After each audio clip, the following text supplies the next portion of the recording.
Salve pessoal, seja muito bem-vindo aqui no nosso canal. Atrasados do INSS no processo judicial pode ter novo desfecho. É importante você entender isso. Está paralisado aí diversos processos em função do tema 1124, que é o que a gente vai detalhar aqui com você, né?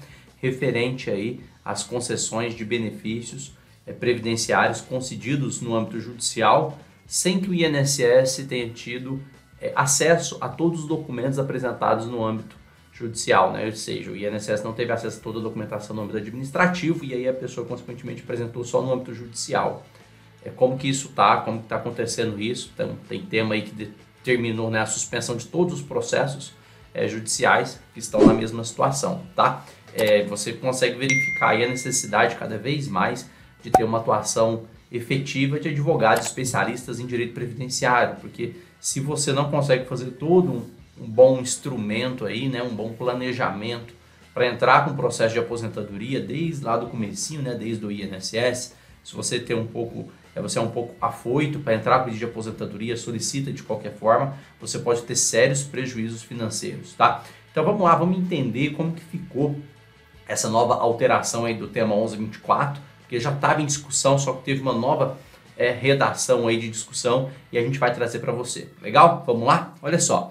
Então aqui, pessoal, estou na tela aqui do STJ, né, o Superior Tribunal de Justiça, onde ele trouxe alteração, né? Então, repetitivo sobre benefício concedido judicialmente, mediante prova não analisada pelo INSS, tem ajuste no tema. Então, o que eu disse, né, para vocês, que a gente está discutindo benefícios concedidos judicialmente, só que analisado as provas do judiciário sem que elas tenham passado previamente pelo âmbito administrativo, tá? Então o INSS suspendeu todos os processos nessa situação e vamos verificar o que foi alterado. Vamos lá, olha só. A primeira sessão do Superior Tribunal de Justiça, né, o STJ, decidiu ajustar a questão submetida ao julgamento do tema 1124, coisa que a gente vai entrar lá no tema 1124 para a gente entender, né? Agora fixada nos seguintes termos. Então vou mostrar para vocês o que vai ser detalhado, né? Caso superada a ausência do interesse de agir, foi exatamente esse tópicozinho que eles colocaram, né, a mais, definir o termo inicial dos efeitos financeiros dos benefícios previdenciários concedidos ou revisados judicialmente, por meio de prova não submetida ao crivo administrativo do INSS, se a contar da data do requerimento administrativo ou da data da citação da autarquia previdenciária. Então vamos entender um pouquinho isso aqui, só para ficar claro. Vamos imaginar que você está pedindo seu processo, seu pedido de aposentadoria. E esse pedido de aposentadoria que você está solicitando lá no INSS depende de conversão de período especial em comum que você consegue comprovar por meio de PPP, tá? Até aí tudo bem. E aí você apresentou, né, o seu pedido de aposentadoria e esqueceu de apresentar esse PPP lá no âmbito administrativo. E aí o INSS, consequentemente, demorou aí 4, 5, 6 meses, 2 anos para julgar o seu processo, né, no âmbito administrativo e, consequentemente, foi indeferido. E aí depois que o INSS indeferiu esse pedido, você foi atrás do advogado, uma advogada previdenciarista, e falou, não, agora tem que entrar com o âmbito judicial e com o processo judicial, né? E aí no processo judicial, esse advogado, essa advogada verifica, olha, você teria direito à aposentadoria se apresentasse essa documentação aqui, esse PPP. Vamos apresentar ele lá no processo judicial. Só que lá no processo judicial, quando você entra falando, ó, tem direito à aposentadoria e reconhecendo esse período especial em comum, você não apresentou esse documento lá no INSS. E a grande discussão que está aqui é, bom, como ele não apresentou esse documento aqui, que ele é crucial para a concessão da aposentadoria dele, os efeitos financeiros do benefício que vai ser concedido será desde a data de entrada do requerimento, lá no processo administrativo, ou vai ser a partir da citação no processo judicial. Então, o processo administrativo, como vocês sabem, costuma demorar bastante, né? Dependendo do que está sendo discutido. E se demorar 1 ano, 2 anos, que pode acontecer, você pode perder todos esses retroativos se não fizer o processo bem feito, tá? Vamos continuar lá com a leitura para vocês entenderem? Vamos lá. Olha só, a redação anterior da controvérsia, né, da discussão, não fazia menção à questão do interesse de agir. O que quer dizer interesse de agir, pessoal? Quando você deixa de apresentar algum documento no INSS, que é determinante para a concessão de um benefício, o judiciário e o INSS entende que você deixou de demonstrar o seu interesse, ou seja, você não teve interesse de agir para discutir aquele tópico que você queria discutir.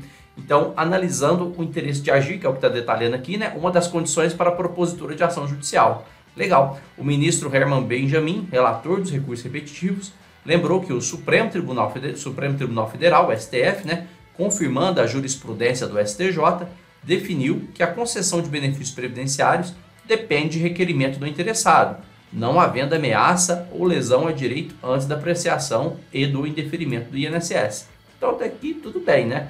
Então para você entrar no processo judicial, primeiro você tem que ter uma negativa por parte do INSS, que aí sim configura o seu interesse de agir, ou seja, o interesse de você ter uma ação para discutir uma decisão do INSS. Até aqui tranquilo.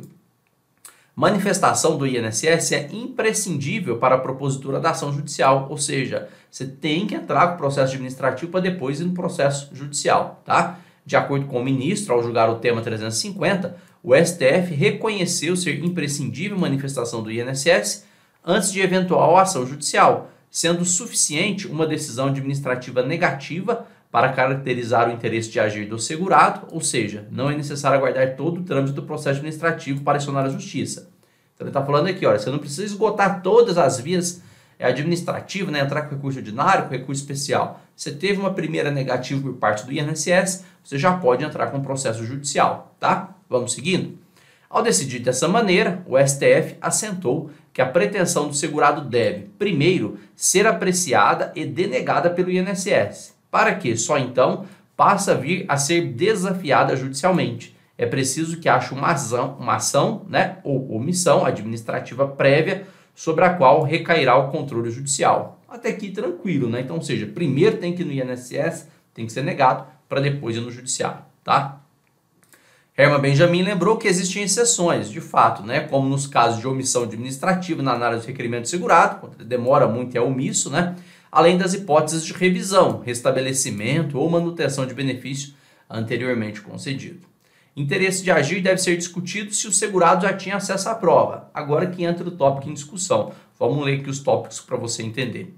Em relação ao tema repetitivo afetado na primeira sessão, o ministro comentou que a controvérsia diz respeito aos casos em que o segurado propõe uma ação judicial e a instrui com provas que não foram apresentadas no INSS. É o que eu acabei de dizer, né? À época do requerimento administrativo.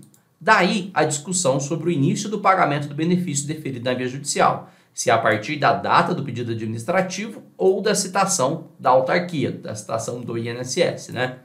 O relator diferenciou os casos em que o documento novo, apresentado apenas em juízo, já estava disponível no momento do requerimento ao INSS, mas não foi juntado pelo segurado, das situações em que a prova não estava disponível para o beneficiário no momento do pedido administrativo.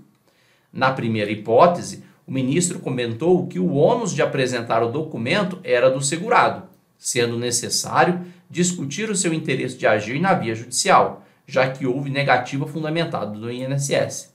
Nesses casos, o relator apontou que o interessado pode apresentar novo requerimento administrativo e instruí-lo com a prova necessária. Transferência de responsabilidades do INSS para o judiciário. Olha só o que eles decidiram, né? É um dos fundamentos para afetar o tema e discutir de forma detalhada. Admitir demandas amparadas em indeferimentos dessa natureza termina impondo ao judiciário a análise originária do requerimento, uma vez que, a rigor, aquele apreciado pela administração foi outro. Há, portanto, subversão de atribuições, com a transferência para o judiciário de responsabilidades da administração, trazendo-lhe os custos correspondentes, comentou o ministro.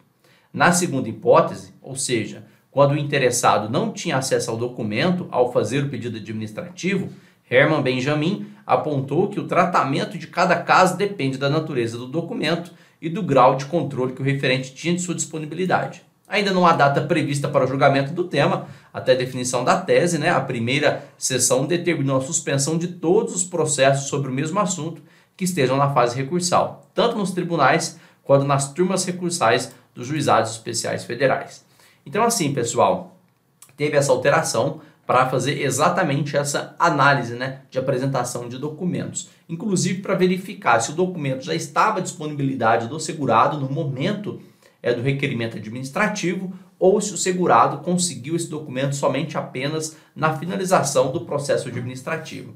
Então aqui a gente tem várias situações, tá? E por que pode mudar os valores dos atrasados? Porque se você entrou no processo judicial e aí você não apresentou um documento no INSS no âmbito administrativo, que era indispensável para a conclusão do seu processo previdenciário, para a concessão do seu benefício, o judiciário pode entender, depois que for julgada essa tese, vai depender do que eles forem julgar, né, que você tem direito a receber os atrasados apenas a partir da citação no processo judicial. E aí você vai deixar de receber todos os retroativos do processo administrativo. Então, assim, quando for solicitar qualquer benefício previdenciário, tem ajuda e assessoria de um advogado especialista em direito previdenciário para você não ter problemas como esse e, consequentemente, aí perder uma dinheirama por falta de apresentar documentos de forma regular, né? Não saber o que precisa ser apresentado e não conseguir identificar exatamente o que precisa aí no processo administrativo. Perfeito? Vem com a gente que essa semana tem vídeo novo. Até lá!